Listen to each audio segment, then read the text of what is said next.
एक नगर में दो भाई राजू और दीपू नगर के एक गैराज में मैकेनिक का काम करते थे। दोनों बहुत मेहनती थे। एक दिन गैराज में काम करते हुए, भाई मैं सोच रहा था अगर हम ऐसे ही काम करते रहे तो एक दिन अपना एक गैराज खोल लेंगे और फिर जल्दी ही दूसरा और फिर तीसरा और जल्दी ही हर शहर में अपना एक गैराज होगा। ये कहने के बाद दोनों राजू और दीपू अपना काम बंद करके मुस्कुराते हुए ऊपर की ओर देखते हुए अपने ख्यालों में खो जाते हैं। सपने में राजू और दीपू अपने नए गैराज के उद्घाटन की रिबन काट रहे हैं। तभी पीछे से उसकी पीठ पर कोई धक्का देता है और दोनों घबरा के सपने से बाहर आते हैं। राजू के बगल में उसकी गैराज का मालिक, ग्रे शर्ट, काले पैंट, सिमटे हुए बाल और आंखों पे चश्मा। तुम दोनों से एक काम सही से नहीं होता। कल एक गाड़ी तुम लोगों ने बना के दी थी, ग्राहक का फोन आया था, उनकी गाड़ी से धुआं निकल रहा है और रास्ते में बंद हो गई है।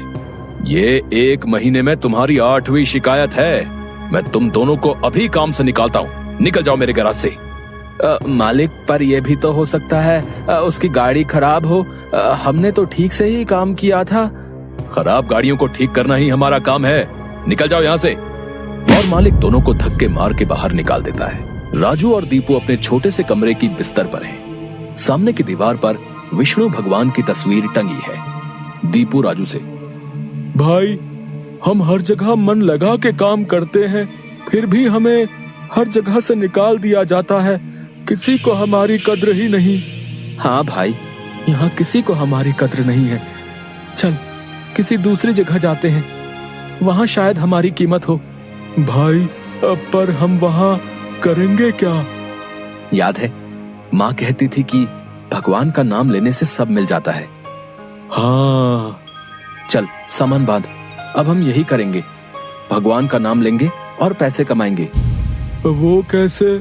अरे हम बाबा बन के लोगों को ज्ञान देंगे और उनसे पैसे लेंगे। वो तो ठीक है, पर हम लोगों को क्या ज्ञान देंगे? अरे वही जो माँ हमें देती थी। तू ज्यादा सवाल मत कर, सामान बांध। हम राजा सूर्यदेव के चंपक नगर जा रहे हैं। चंपक नगर में राजू और दीपू गेरुए धोती और गेरुई शॉल में, कंधे तक बाल, गले में रुद्राक्ष की माला, पैरों में खड़ाऊ, कंधे पे लटकी मटमैली गठरी, कलाइयों में बंधी रुद्राक्ष की माला, एक बड़े बरगद के पेड़ के नीचे बने चबूतरे के सामने। ये राजा सूर्यदेव का चंपक नगर है। हम यहीं से शुरू करेंगे। दीपू सुन, आज से तेरा नाम दीपू नहीं दीपेश्वर है, समझा? और मैं एक सिद्ध योगी। मैं यहाँ बैठता हूँ और ध्यान करता हूँ। तू नगर में जाके ये खबर फैला कि एक सिद्ध योगी आए हैं जो हर समस्या का हल देते हैं। ठीक है, मैं जाता हूँ।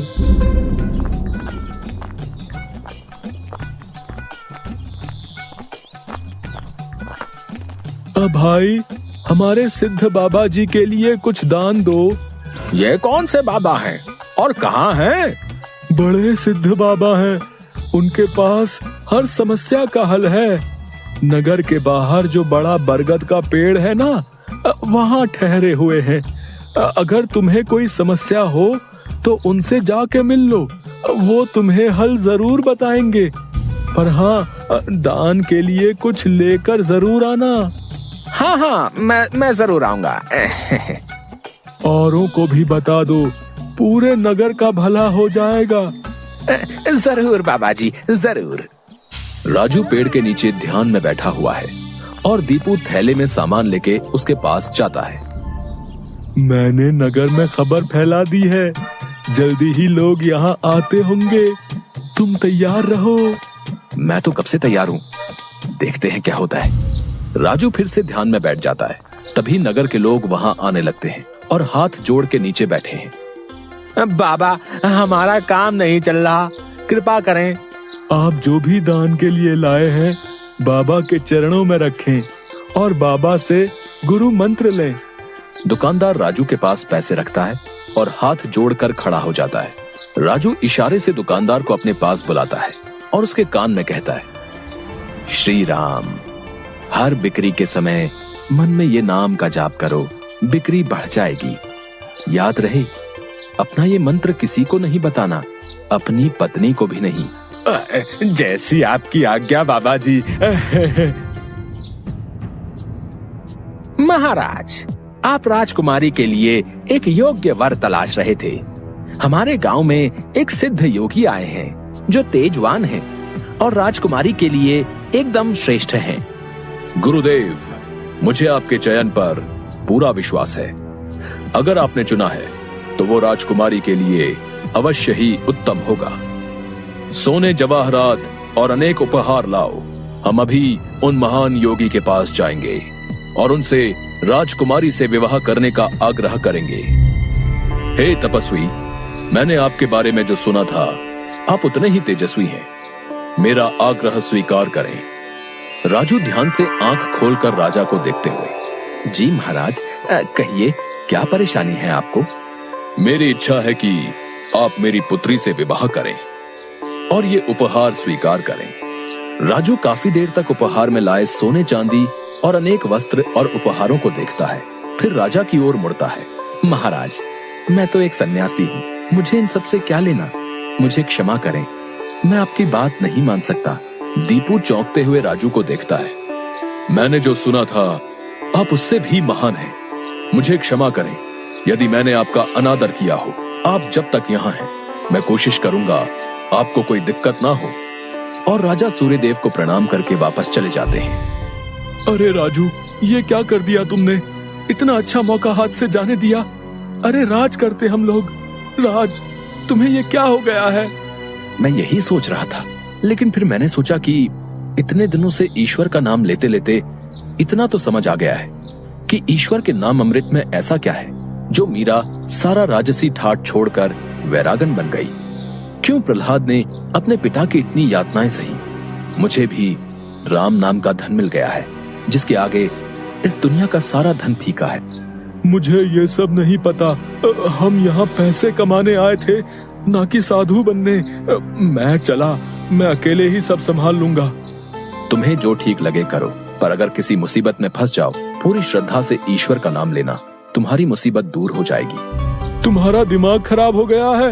इतनी आसानी से मुसीबत दूर होती तो सभी खुश होते। राजू बस उसे देखकर मुस्कुराता है और ध्यान में बैठ जाता है। दीपू अपनी पोटली उठा के गांव में चल देता है। क्यों भाई, कैसा चल रहा है? हाँ भाई, सब बढ़िया है और अब घर में सुख शांति भी है। ये भी बेवकूफ बन गया। राजू है तो चालाक। उसने ऐसी युक्ति की कि कोई उस पर सवाल नहीं उठा सकता। कुछ राशन दान करो। जरूर। दुकानदार राजू के थैले में चावल डालने जाता है। तभी दीपू, ये क्या दे रहे हो? इतनी मिठाइयाँ और मेवे तुम्हारी दुकान में है और तुम ये कच्चे चावल दे रहे हो? इनमें से कुछ दो। पर बाबा तो ये सब नहीं कहते। तुम्हें क्या करना है? जितना कह रहा हूँ वो करो।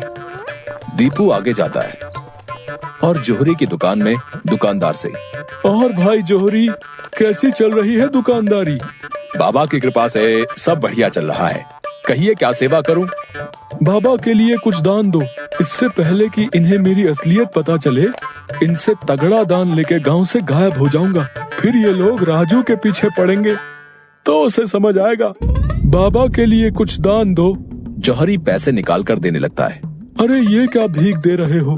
बाबा की कृपा से तुम्हारी दुकान चल रही है।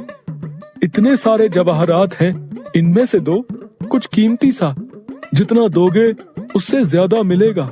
ये बाबा को क्या हो गया है? कोई नहीं, बाबा को देने से मेरा क्या घटेगा। जौहरी एक सोने की हार दीपू को दे देता है। ये लीजिए बाबा। अच्छा धन बटोर लिया है मैंने। इससे काफी दिनों तक काम चल जाएगा। बड़ी भूख लग गई है, कुछ मिठाइयाँ खा लूं।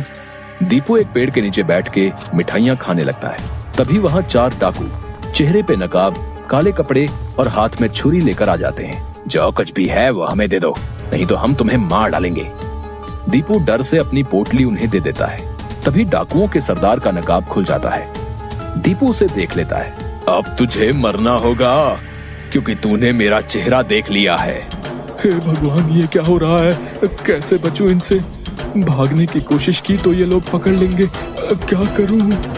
तभी उसे राजू की बात याद आती है। अगर किसी मुसीबत में फंस जाओ, पूरी श्रद्धा से ईश्वर का नाम लेना, तुम्हारी मुसीबत दूर हो जाएगी। दीपू आंखें बंद कर घुटने पर बैठकर, हे नारायण मेरी रक्षा करो, हे नारायण मेरी रक्षा करो। डाकू का सरदार दीपू को उठाकर, सुन, राजा के सिपाही हमारी ओर आ रहे हैं, इसलिए तुझे छोड़ रहे हैं। अगर तूने किसी को हमारे बारे में बताने की कोशिश की तो तुझे जिंदा नहीं छोड़ेंगे। ये ले अपनी पोटली। डाकू भाग जाते हैं। दीपू सामने से सिपाहियों को आते देख मन में, हे नारायण, मुझसे भूल हुई जो मैं राजू की बात को समझ नहीं पाया। मैं राजू के पास वापस जा रहा हूँ और उसके साथ रहकर आपके ध्यान में अपना जीवन बिताऊंगा। मुझे माफ कर दो राजू, मैं ईश्वर के नाम की महिमा को नहीं समझ पाया, पर अब मैं समझ गया हूँ और तुम्हारे साथ ईश्वर के नाम का धन कमाना चाहता हूँ। राजू दीपू को गले से लगाता है